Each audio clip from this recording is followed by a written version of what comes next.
각 부처들의 새해 업무 보고가 진행되고 있습니다. 각 부처 중에서도 국민들의 실생활에 가장 피부로 많이 와닿는 업무를 하고 있는 보건복지부도 업무 보고를 했습니다. 오늘 저희가 박문규 차관을 초대했습니다. 업무 보고 내용 자세히 듣겠습니다.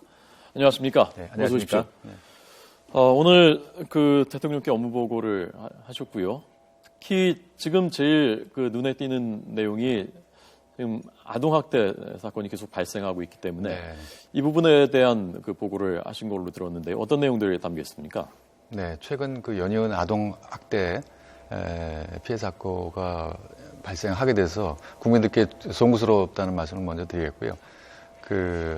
지금 아동학대 사례가 2013년에 울산 계모 사건이 발생을 해서 그때 아동학대 처벌법을 제정하고 아동복지법을 개정하는 등 해가지고 신고를 강화하고 또 경찰이 찾아가면 지역 아동보호센터 직원들이 동승해서 심리치료 등을 함께 할 수 있는 제도적인 기반을 만들었습니다만은 실제로 아동학대 한 80%가 가정 내에서 이루어지고 있습니다. 그래서 가정 내에 그 피해 사례를 발굴해내는 것이 쉽지 않기 때문에 그런 가정의 교육, 또 아동의 인권 문제, 또 지역사회의 신고 체제 이런 것들이 대단히 중요한 과제라고 할 수 있겠습니다. 예, 빅데이터를 활용해서 그 어린이들 학대받고 있는데 우리가 알지 못한 어린이들을 찾겠다고 하셨다는데 어떻게 활용을 해서 어떻게 찾으시는 겁니까? 네, 이번에 인천 사건 나고 나서 전국의 초등학생을 대상으로 전수조사를 했습니다. 장기 결석 학생들을 전수조사를 해서 약 한 220명의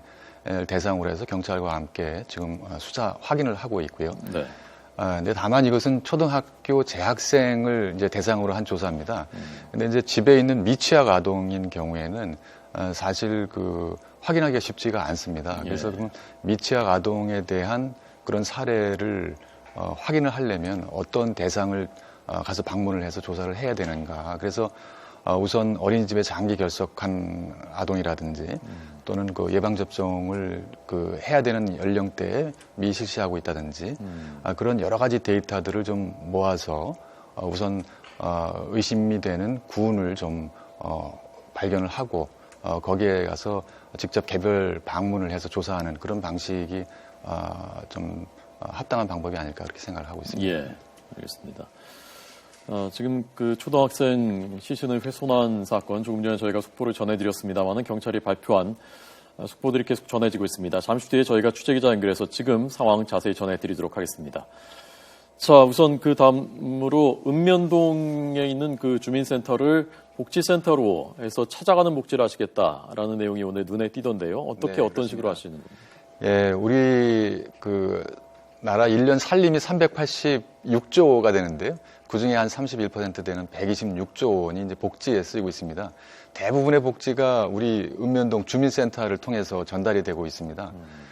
그래서 이제 대부분의 이제 국민들께서는 읍면동에서 그 많은 복지 사업을 이제 그 현장에서 접촉을 하고 계시기 때문에 그런데 이제 많은 사업이 진행되다 보니까 읍면동 사무소의 복지 담당한 직원들이 소위 말하는 복지 업무의 깔때기 현상에 시달리고 있습니다. 너무 많은 복지를 해야 되는데 처리하는 인원은 읍면동 사무소에서 한 2, 3명에 불과하기 때문에 이분들이 현장을 찾아가서 그 개인의 속사정을 다 확인하고 일일이 확인하고 사각지대를 발굴하기는 대단히 어렵다. 네네. 그래서 이제 이번에 저희가 그 읍면동을 주민복지센터로 좀 전환을 해야 되겠다. 그래서 그냥 책상에 앉아 있는 그런 복지가 아니라 현장을 찾아가는 그런 맞춤형 복지를 하기 위해서 읍면동 동사무소에 그 맞춤형 복지 전담 팀을 좀 구성을 하고자 합니다. 그래서 이분들은 주로 내근보다는 그 내근에서 이렇게 찾아낸 그런 정보들을 활용해서 현장을 확인하고 그래서 사각지대를 발굴하고 또 그 발굴되신 그 분들한테는 공공복지 서비스를 또 연계한다든지 또 그 외에도 민간의 여러 가지 자원들이 있습니다. 그런 자원을 활용해서 필요한 지원을 받을 수 있도록 그렇게 하는 것이 이제 이번에 읍면동 복지 허브화의 개념이 되겠고요.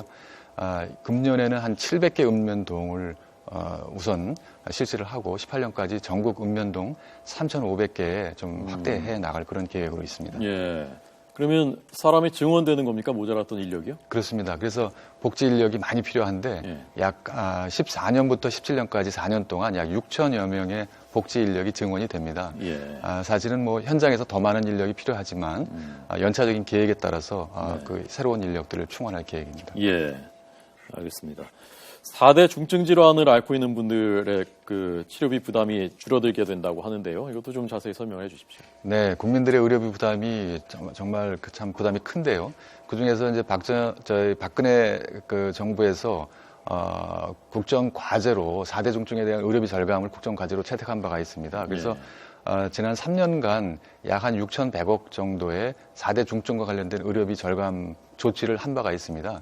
그래서 거기에 이어서 금년에도 초음파라든지 일상 국민들이 많이 하시는 수면 내시경이라든지 예. 그리고 고가 항암제 치료 같은 경우를 이제 보험 치료로 보험 혜택을 받게 함으로써 네. 약 한 2,200억 상당의 국민의 의료비 부담이 이제 절감이 되도록 하겠습니다. 네. 또한 이 4대 중증 질환 외에도 또 병원에 가시면은 이제 그 3대 비급여라고 해가지고 그 선택 진료라든지 입원 진료라든지 그 병실 6인실이냐 4인실이냐 이런 거에 따라서 그 부담이 차이가 많이 나는데요. 예. 그 3대 비급여 항목도 이제 급여화를 전환을 많이 해서 예를 들어서 이제 선택 진료 하시는 의사분들이 지금은 한 3분의 2가량이 전부 다 선택 진료료를 부담을 하셔야 되는데 금년에 이것을 3분의 1까지 대폭 줄여서 거기에 소요되는 그 건보의 부담분이 한 4,300여억이 되겠습니다. 예.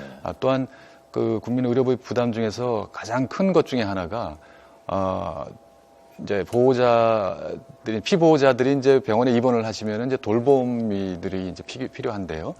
그런 간병인들을 쓸 때 하루에 한 뭐 7, 8만 원 정도가 들어갑니다. 근데 이것을 포괄 간호 서비스라고 해서 간호사들이 그 간병 그 도우미 역할을 해주면서 간호 서비스도 하는 포괄 간호 서비스를 확대를 하면 일반 그 보호자들의 부담은 약 만 한 2, 3천 원 정도 수준으로 대폭 줄어들게 됩니다. 네. 이러한 그 포괄 간호 서비스를 실시하는 병원을 금년에 112개에서 약 400개 병원까지 네. 확대를 하고자 합니다. 예. 이 밖에도 초등학교 6학년생 여학생의 경우에 자궁경부암 예방접종의 본인 부담금을 건보에서 부담한다든지 등 또 건강 상담을 한다든지 이런 예. 생애 주기별로 의료비 부담을 경감하도록 하겠습니다. 네.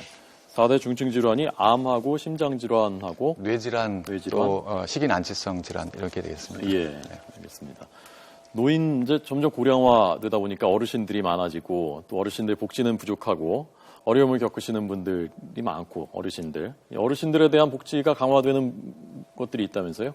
네, 뭐 대표적인 것은 기초연금의 확대라고 하겠습니다. 기초연금 이제 잘 아시다시피 65세 이제 노인들을 대상으로 한 소득 하위 70%까지 약 20만 원을 지금 지원을 하고 있는데요. 그 지원 대상이 금년도에는 작년에 그 410만에서 이제 464만까지 크게 확대가 되고요. 지원 금액도 일부 증가가 되겠습니다만은 지금 말씀하신 대로 이제 홀로 사시는 분이라든지 노인들의 경우에는 그 안전을 확인하는 그런 서비스, 또 찾아가서 돌봄을 제공하는 그런 서비스들이 대단히 필요합니다. 그래서 그런 안전 확인과 돌봄 서비스도 확대해 나갈 계획입니다. 예. 가서 돌봐드리는 거군요. 그 네, 홀로 그렇습니다. 혼자 사시는 분들을요. 네, 네. 그것도 인력 다 예산이 필요한 것들인데 그 다 준비됐습니까? 그렇습니다. 그것도 이제 매년 그 책정된 예산의 범위 내에서 예. 그런 서비스를 지원하고 있습니다. 예, 알겠습니다. 바이오 헬스 산업. 앞으로 그 미래 성장 동력이라고 하는데 우리나라가 지금 세계 13위 수준이라고 하는데 이것을 세계 7위까지 끌어올리시겠다라는 내용이 오늘 담겼더군요. 네, 어떻게 그렇습니다. 끌어올리실 겁니까? 그 아무래도 이제 의료비가 많이 들고 또 이 바이오 헬스 산업 시장이 전 세계적으로 약 그 7.2조 불이니까 우리 돈으로 8,500조에 해당되는 어마어마한 시장입니다. 예. 우리 국내 시장도 15년도 기준으로 해서 한 220조 돼 가지고요. 12년도에는 13위권, 그리고 15년도 기준으로 한 10위권으로 지금 보고 있습니다. 이것을 앞으로 17년까지 7위권으로 성장을 시키려고 하고 있고요. 예. 중요한 방법 중에 하나는 우선 이제 그 한류와 마찬가지로 K-메디칼, 한국 의료를 국제 브랜드화를 추진하려고 합니다. 그래서 예. 작년에 국회에서 그 해외 의료 진출 지원법이 이제 통과가 됐기 때문에 해외 우리 의료기관의 해외 진출을 지원을 하고 또 해외 환자의 국내 유치를 촉진을 하고 예.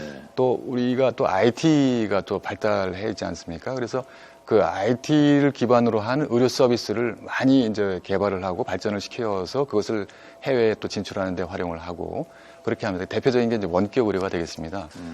그리고 또 우리 강점인 또 제약 산업 또 정밀 그리고 또 재생 의료 분야 또 줄기세포라든지 유전자 검사라든지 이런 정밀 재생 의료 산업 분야도 저희가 강점이 있는 분야이기 때문에 이 분야를 좀 발전을 시키고 또 의료 시장에서 필수적인 의료기기 산업도 유망한 산업입니다. 그래서 이렇게 제약, 재생 정밀 의료 그리고 의료기기 산업 등을 활성화시켜서 세계 7위권에 진입하고자 하는 것이 저희들 목표가 되겠습니다. 예. 외국인들 우리나라로 그 의료 관광 오는 분들이 많지 않습니까? 네, 그걸 더 늘리기 위한 방안이 포함되어 있다면서요? 네, 그렇습니다. 말씀드린 대로 의료 해외 진출법에 따라서 여러 가지 법적인 지원 근거가 마련이 됐습니다. 우선 외국어 그 의료 광고가 이제 금년 6월부터 허용이 되고요. 또 미용 성형과 관련해 가지고 그 부가가치세가 1년 한시적으로 면제가 되겠습니다. 예. 또한 그 의료사고 배상 책임보험 제도가 이제 신설이 되게 되고 또 의료 시장에서 그 의료 환자들을 유치하기 위한 불법 브로커들이 많이 있어서 이분들이 좀 문제를 일으키는 경우가 많이 있습니다. 그래서 한국 의료 시장의 신뢰도에도 악영향을 끼치고 있기 때문에 그분들에 대한 불법 이런 브로커 관행을 근절하기 위한 신고제도 또 진료비라든지 수수료 등을 공개하는 거 해가지고 우리 의료 시장을 좀 더 투명하게 만들어서 또 이용의 편의를 위해서 1:1 상담 종합 상담 창구를 운영한다든지 통역 서비스를 제공한다든지 해서 네. 해외 환자들이 좀 더 이용을 편리하게 이용할 수 있도록 그런 지원책을 펴겠습니다. 또한 의료기관들이 또 해외 많이 진출을 하고 있습니다. 또 전 세계에서 굉장히 많은 나라에서 우리 한국 그 의료기관들이 진출을 해달라고 요청을 하고 있습니다. 특히 작년에 대통령님께서 15개국의 그 순방 외교를 통해서 외국과의 그 의료 진출과 관련된 MOU를 체결한 바가 있습니다. 그래서 약 2,700억 상당의 그런 그 MOU가 체결이 되어 있는데요.